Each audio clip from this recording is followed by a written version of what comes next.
أعوذ بالله من الشيطان الرجيم. بسم الله الرحمن الرحيم. الحمد لله رب العالمين، الرحمن الرحيم، مالك يوم الدين، إياك نعبد وإياك نستعين، اهدنا الصراط المستقيم، صراط الذين أنعمت عليهم غير المغضوب عليهم ولا الضالين.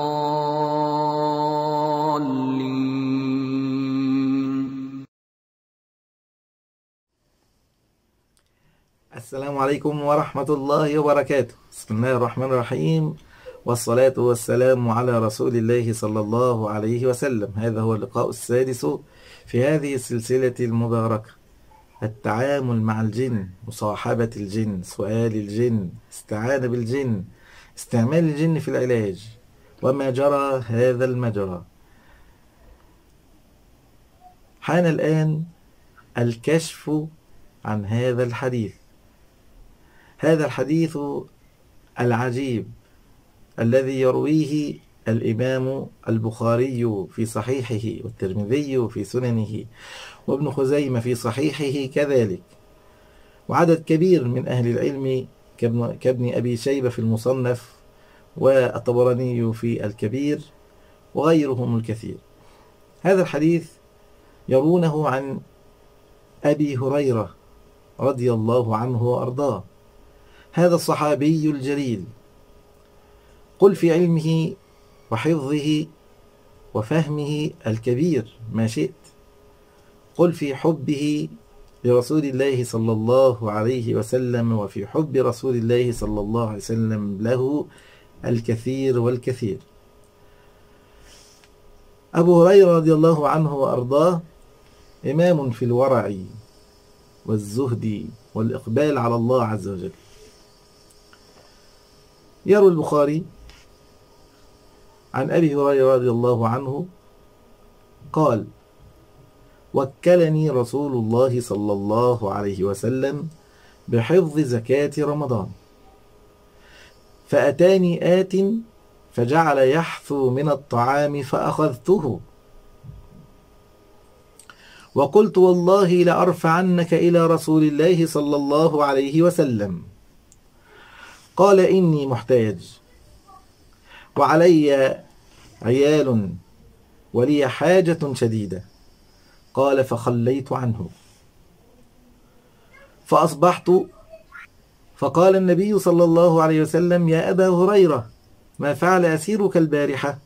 قال: قلت يا رسول الله شكى حاجة شديدة وعيالا فرحمته فخليت سبيله. قال: أما إنه قد كذبك وسيعود. فعرفت أنه سيعود لقول رسول الله صلى الله عليه وسلم: إنه سيعود. فرصدته فجاء يحثو من الطعام فأخذته، فقلت لأرفعنك إلى رسول الله صلى الله عليه وسلم. قال: دعني، فإني محتاج وعلي عيال لا أعود. فرحمته فخليت سبيله. فأصبحت فقال لي رسول الله صلى الله عليه وسلم: يا أبا هريرة، ما فعل أسيرك؟ قلت: يا رسول الله شكى حاجة شديدة وعيال. قلت: يا رسول الله شكى حاجة شديدة وعيالا فرحمته فخليت سبيله. قال: أما إنه قد كذبك وسيعود. فرصدته الثالثة فجاء يحثو من الطعام فأخذته، فقلت لأرفعنك إلى رسول الله. وهذا آخر 3 مرات أنك تزعم لا تعود ثم تعود. قال: دعني، أعلمك كلمات ينفعك الله بها. قلت: ما هو؟ قال: إذا أويت إلى فراشك فاقرأ آية الكرسي: الله لا إله إلا هو الحي القيوم، حتى تختم الآية، فإنك لن يزال عليك من الله حافظ، فإنك لن يزال عليك من الله حافظ، ولا يقربنك شيطان حتى تصبح. فخليت سبيله فأصبحت، فقال لي رسول الله صلى الله عليه وسلم: ما فعل أسيرك البارحة؟ قلت: يا رسول الله، زعم أنه يعلمني كلمات ينفعني الله بها، فخليت سبيله. قال: ما هي؟ صلى الله عليه وسلم. قلت: قال لي: إذا أويت إلى فراشك فاقرأ آية الكرسي من أولها حتى تختم الآية: الله لا إله إلا هو الحي القيوم. وقال لي: لن يزال عليك من الله حافظ، ولا يقربك شيطان حتى تصبح. وكانوا أحرص شيء على الخير، أي الصحابة.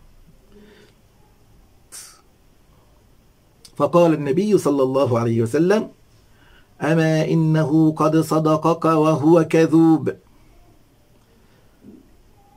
تعلم من تخاطب منذ 3 ليال يا أبا هريرة؟ قال: لا. قال: ذاك شيطان. الله أكبر. وإلى هنا ينتهي الحديث. شوف كلام النبي صلى الله عليه وسلم بعد القصة الجميلة دي: أما إنه قد صدقك وهو كذوب. الشيطان كذوب يا جماعة، خلي بالك، الشيطان كذوب، الشيطان كذوب.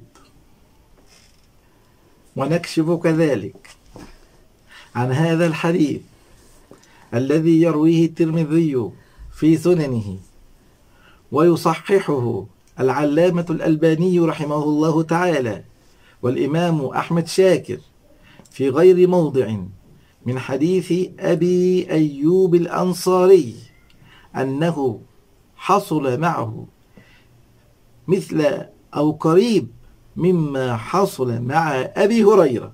الله أكبر، الله أكبر. المجلس النهاردة مجلس عامر بالخير ومبارك، هذا المجلس عامر بالخير. ونكشف كذلك عن هذا الحديث الذي يرويه الإمام الترمذي في سننه،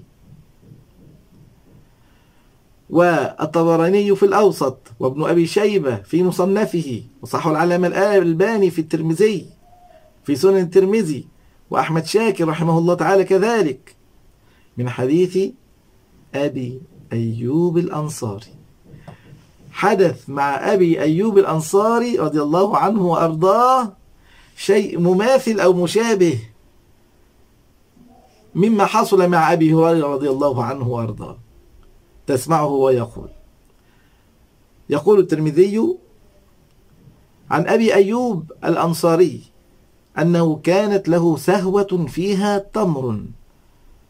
السهوة زي الشباك، زي الفتحة اللي في الحيطة، بتكون ممكن يحط فيها طعام، يحط فيها شراب. أنه كانت له سهوة فيها تمر، فكانت تجيء الغول فتأخذ منه، نوع من أنواع الجن. قال: فشكى ذلك إلى النبي صلى الله عليه وسلم.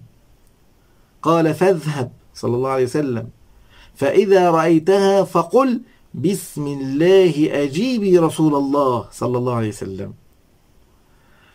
قال: فأخذها فحلفت ألا تعود فأرسلها، يعني سابها. فأخذها يعني مسكها، فحلفت أن لا تعود فأرسلها، تركها. فجاء إلى رسول الله صلى الله عليه وسلم فقال: ما فعل أسيرك؟ قال: حلفت أن لا تعود. فقال: كذبت وهي معاودة للكذب، وهي معاودة للكذب. الله أكبر. يقر النبي صلى الله عليه وسلم أنها أنثى. معذرة. يقر النبي صلى الله عليه وسلم أنها أنثى. قال: فأخذها مرة أخرى فحلفت أن لا تعود فأرسلها، فجاء إلى النبي صلى الله عليه وسلم فقال: ما فعل أسيرك؟ قال: حلفت أن لا تعود. فقال: كذبت وهي معاودة للكذب. فأخذها فقال: ما أنا بتاركك هذا حتى أذهب بك إلى النبي صلى الله عليه وسلم. فقال: ما أنا بتاركك حتى أذهب بك إلى النبي صلى الله عليه وسلم. فقالت: إني ذاكرة لك شيئا، آية الكرسي، اقرأها في بيتك فلا يقربك شيطان ولا غيره. قال: فجاء النبي صلى الله عليه وسلم فقال: ما فعل أسيرك؟ قال: فأخبره بما قالت. قال: صدقت وهي كذوب. الله أكبر. قال الترمذي: هذا حديث حسن غريب. وفي الباب عن أبي بن كعب رضي الله عنه. الله أكبر، الله أكبر، الله أكبر. دي موضوع طويل، دي قصة عريضة. ده الجن جاي يلعب مع أبي هريرة رضي الله عنه وأرضاه ويحثو من صدقة، والنبي صلى الله عليه وسلم يقول له: كذبك وسيعود. مرة واثنين وفي الثالثة يقول له: هاخدك للنبي صلى الله عليه وسلم. فيقول له: طب اقرأ آية الكرسي. ثم النبي صلى الله عليه وسلم يقول له: صدقك في آية الكرسي وفضل آية الكرسي وهو كذوب. صدقك وهو كذوب. موضوع كبير يا جماعة، الموضوع كبير. جيش واحد يكلمك في ودنك ويقول لك: ده أنا معاك فين يابا؟ الصحابة رأوا بأعينهم، أهو اشتكى حاله وعياله واشتكى فقره، وتركه أبو هريرة مرة واثنين، وفي الثالثة يتبين لأبي هريرة من حديث النبي صلى الله عليه وسلم حينما قال له هذا النص: تعلم من تخاطب منذ 3 ليال يا أبا هريرة؟ قال: لا. قال: ذاك شيطان. قال: ذاك شيطان. قال: ذاك شيطان. انت بقى ايش دراك اللي بيكلمك في ودنك ده شيطان ولا مش شيطان؟ ايش دراك؟ طب خد بقى معاك الكلمتين الحلوين دول. النبي محمد صلى الله عليه وسلم يقول فيما رواه الإمام مسلم في صحيحه: يقول صلى الله عليه وسلم: إن الشيطان، خد ده كمان بقى، خد الحديث ده معاك. رواه البخاري ومسلم وأبو داود وابن ماجه وأحمد في مسنده وابن خزيمة وابن حبان في صحيحيهما. النبي صلى الله عليه وسلم يقول: إن الشيطان يجري من الإنسان مجرى الدم. مش بس، تعالى كمان الإمام مسلم في صحيحه يقول: قال رسول الله صلى الله عليه وسلم: إن الشيطان يحضر أحدكم عند كل شيء من شأنه. تعمل أي حاجة تلاقي الشيطان حاضر. تيجي تاكل تلاقي الشيطان حاضر، تيجي تشرب الشيطان حاضر، تيجي تنام الشيطان حاضر، تخش حمام الشيطان حاضر، تخرج من بيتك الشيطان حاضر، تدخل بيتك الشيطان يحضرك. إن الشيطان يحضر أحدكم عند كل شيء من شأنه. فما دراك اللي جاي يكلمك ويقول لك إن هو جاي يخدمك وجاي يساعدك وهو صاحبك وهو أخوك ده يكون شيطان؟ إيش دراك أنت؟ بل هو شيطان، بل هو شيطان. من أين لك ذلك؟ ومن أين لك هذا العلم، هذا الورع، هذا العالم، هذا الحافظ، هذا العلامة أبو هريرة، وهذا أبو أيوب الأنصاري العظيم المبارك. أنت تعرف مين أبو أيوب الأنصاري؟ سيدنا أبو أيوب الأنصاري حاجة عظيمة جدا جدا من أصحاب رسول الله صلى الله عليه وسلم. أوى أبو أيوب الأنصاري رسول الله صلى الله عليه وسلم في بيته أكثر من 6 أشهر عندما هاجر رسول الله صلى الله عليه وسلم من مكة إلى المدينة، من مكة إلى المدينة. وفي ذلك تفصيل، ولقاؤنا القادم بإذن الله عز وجل أختم عند هذا القدر، وللحديث بقية في اللقاء المقبل. السلام عليكم ورحمة الله وبركاته. بسم الله الرحمن الرحيم. قل أعوذ برب الناس، ملك الناس، إله الناس، من شر الوسواس الخناس الذي يوسوس في صدور الناس من الجنة